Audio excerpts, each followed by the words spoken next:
Praise the Lord. Shalom. आप सभी को जय मसीह की। खुदावन यसु के पाक जिंदा जलाली और कुदूस नाम में आप सभी को सलाम। Greetings to you in Jesus name. मेरे भाइयों, मेरी बहनों, आज के वर्ड को स्टार्ट करने से पहले मैं वही बात आपको पहुंचाऊंगा जो मुझे पहुंची थी। यस, पॉल भी यही कहता है कि सबसे पहले मैं तुम्हें वही बात कहूंगा जो मुझे पहुंची थी। पवित्र शास्त्र के वचन के अनुसार यीशु हमारे पापों के लिए मारे गए, गाड़े गए और तीसरे दिन जिंदा हुए। बड़ी अद्भुत बात है कि जो व्यक्ति पूरी जिंदगी लकड़ियां काट काट के स्टूल्स, टेबल, चेयर बनाता था, अंत में वो अपनी लकड़ी नहीं उठा पा रहा था। इसीलिए किसी को पकड़ा गया कि वो उसका क्रूस उठा के ले चले, क्योंकि गति धीमी हो गई थी, शरीर कमजोर हो गया था। कितनी अद्भुत बात है कि वो लकड़ी इतनी भारी नहीं थी, पर हमारे गुनाह बड़े भारी थे। यीशु ने हमारे लिए वो किया जो हमारे लिए कोई नहीं कर सकता। यस, लोग हमें खाना दे सकते हैं, पानी दे सकते हैं, वो हमारे कठिन समय में हमें साथ दे सकते हैं, लेकिन कौन है जो हमारे लिए अपनी जिंदगी दे दे? कौन है जो निस्वार्थ, जिसने कभी कुछ नहीं किया था, वो हमारे लिए अपनी लाइफ दे दे? यीशु मसीह है वो। इसलिए मैं आप में से हर एक को कहना चाहता हूँ, मेरे भाइयों, मेरी बहनों, खुदा आपसे प्यार करता है। उसने आपके लिए अपना जीवन दिया है। वो महल जो ऊपर है, स्वर्ग, उसे छोड़ के पृथ्वी जो उसके सामने एक स्लम्स की तरह है, एक ऐसी प्लेस है जो जिसको कहा जाता, ऐसे कहूँगा कि उसके सामने क्या है, बहुत ही तुच्छ, लेकिन वो हमें बचाने के लिए वहाँ आया। हम उसकी शुक्रगुजारी करते हैं। कठिन समय का सामना हम किस तरह करें? हम सबों की जिंदगियों में कठिन समय आते हैं।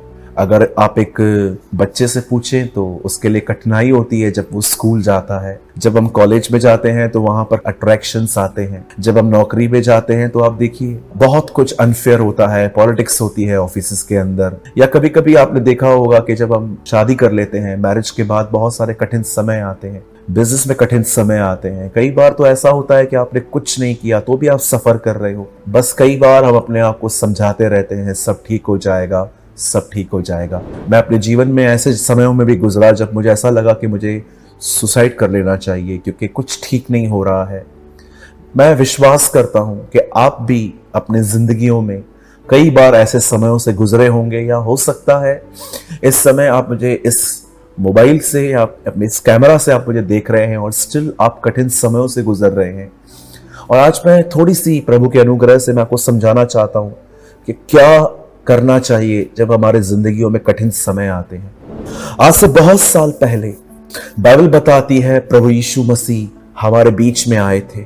बाइबल बताती है वचन देदारी हुआ, और जब उसने अपनी सेवकाई शुरू की, आप जानते होंगे प्रभु यीशु मसीह बहुत सारे घरों के अंदर विजिट करते थे। जकई है, शिमोन था, वो पतरस की सांस से मिला था, कुछ और भी घरों में वो गया था। लेकिन एक घर ऐसा था जिसे वो बहुत ज्यादा प्यार करता था, और वो था मार्था और मरियम का घर, जिनका एक भाई था लाजर।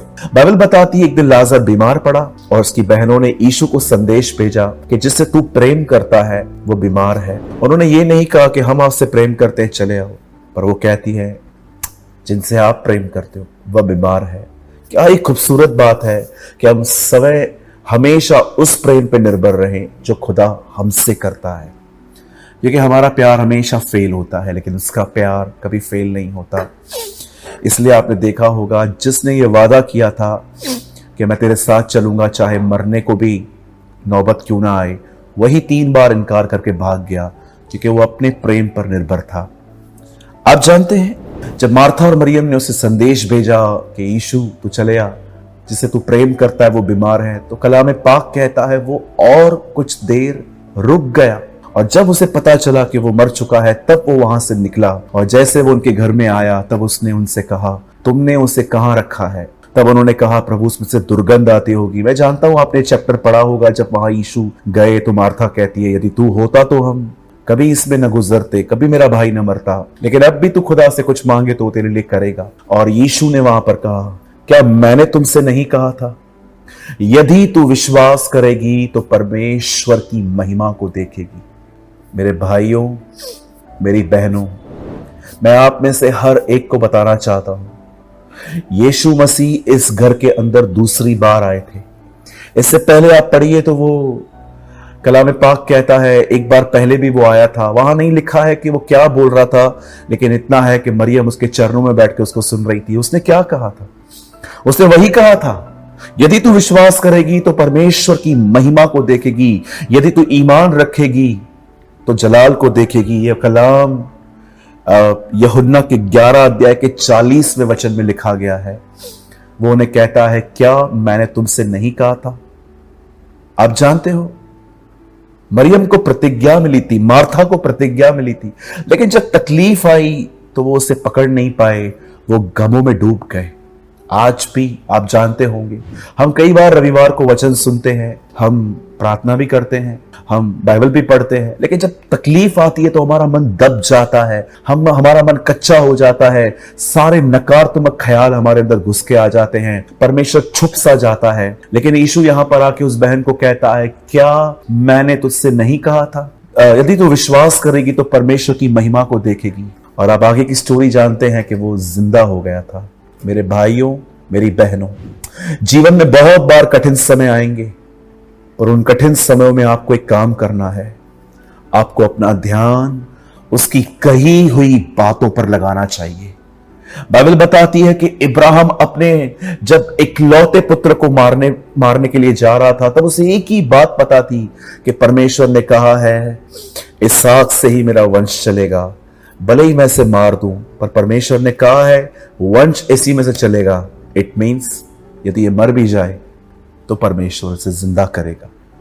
आप जानते हैं, कठिन समयों में अगर आप बाहर आना चाहते हैं तो आप एक काम करें, परमेश्वर के किए हुए वायदों पर ध्यान दें, उसकी प्रतिज्ञाओं पर ध्यान दें। उसने क्या कहा है आपसे, उस बात को फोकस बनाएं, उसके बारे में सोचें, उसे कन्फेस करें, उसे अपने जीवन का एक हिस्सा बनाएं। अगर आप ये देखते हो कि उसने आपको, अगर आप फाइनेंशियल प्रॉब्लम में हो तो आपके पास ये वचन होना चाहिए कि उसने कहा है वह अपने महिमा के दंड से हमारी सारी कमी घटी पूरी करेगा। यदि आपके पास बेबी नहीं है तो आपको ये वचन याद होना चाहिए कि उसने हन्ना को दिया, उसने रिबेका को दिया, उसने सारा को दिया। वही मेरा खुदा है, वो मुझे देगा। अगर आपके पास बिजनेस है जो नहीं चल रहा है, जो बड़ी तकलीफों में है, आप प्रभु से ये कहिए, प्रभु आपके वचन में लिखा है कि आप जंगली फूलों को कपड़े पहनाते हैं, आप जानवरों को खिलाते हैं, आप पक्षियों को खिलाते हैं, मैं आपकी संतान हूं, मुझे बरकत दीजिए। मेरे भाइयों, मेरी बहनों, मैंने देखा है जिन लोगों में आज परमेश्वर का वचन नहीं है, उसकी प्रतिज्ञा नहीं है, वो अपने स्ट्रेस में उनकी जिंदगियां खत्म हो रही है, वो बीमार हैं, वो दवाइयों पे निर्भर हैं। पर मैं आपसे विनती करता हूं, इन दिनों में एक मेहनत करिए। मैं आपको एक होमवर्क देना चाहता हूं। इन दिनों में अपने साथ में 2-3 कलर्स की पेन रखिए। जब आज्ञा आती है एक पेन से टिक करिए, प्रॉमिस आता है उसे अलग पेन से टिक कीजिए, ताकि सालों के बाद भी जब आप अपनी बाइबल को खोलें तो आपको पता हो ये प्रतिज्ञा है, ये आज्ञा है। उसकी प्रतिज्ञाओं पर ईमान करें, उसके वायदों पर ध्यान करें। इब्राहिम ने उसके वायदे पर ध्यान दिया। यहां पर यीशु मार्था और मरियम से कहता है, क्या मैंने तुमसे नहीं कहा था, यदि तुम ईमान रखोगी तो उसके जलाल को देखोगे। लेकिन वो भूल गई थी। कठिन समयों में कलाम पाक कहता है हमें उसके किए हुए वायदों पर ध्यान देना चाहिए, और बाइबल बताती है हम बाहर आ जाएंगे। मैं आप सबको इनकरेज करना चाहता हूं, अगर आपके पास फाइनेंशियल प्रॉब्लम है तो प्रभु के वचन में लिखा है वो मेरा चरवाहा है, मुझे कोई घटी ना होगी। अगर आप एक ऐसी बहन है जिसको बच्चा नहीं है, याद रखिए हन्ना, सारा, रिबेका, इन सारी बहनों को प्रभु ने बच्चे दिए।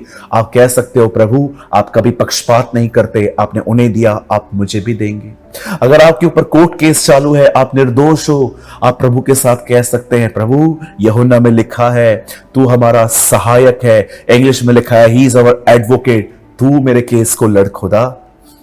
अगर आपके दुश्मन आपको तंग करते हैं तो याद रखिए वो आपके लिए कुछ भी सोचते हैं, आप इस वचन पे ईमान रखें कि हमारे विरुद्ध बनाए गए सारे हथियारों को प्रभु नाश करेगा। अगर आप ये फील करते हैं कि आपके ऊपर ब्लैक मैजिक है तो आपके पास ये कलाम है जिसमें लिखा है किसी चीज से तुम्हें कोई हानि ना होगी।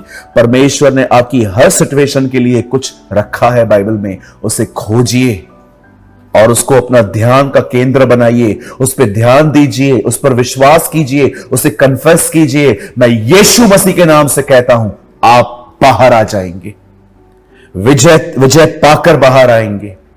यह प्रभु की इच्छा नहीं है कि आप चिंताएं करें। मैं विश्वास करता हूं आज के वचन के द्वारा आपने कुछ लर्न किया होगा।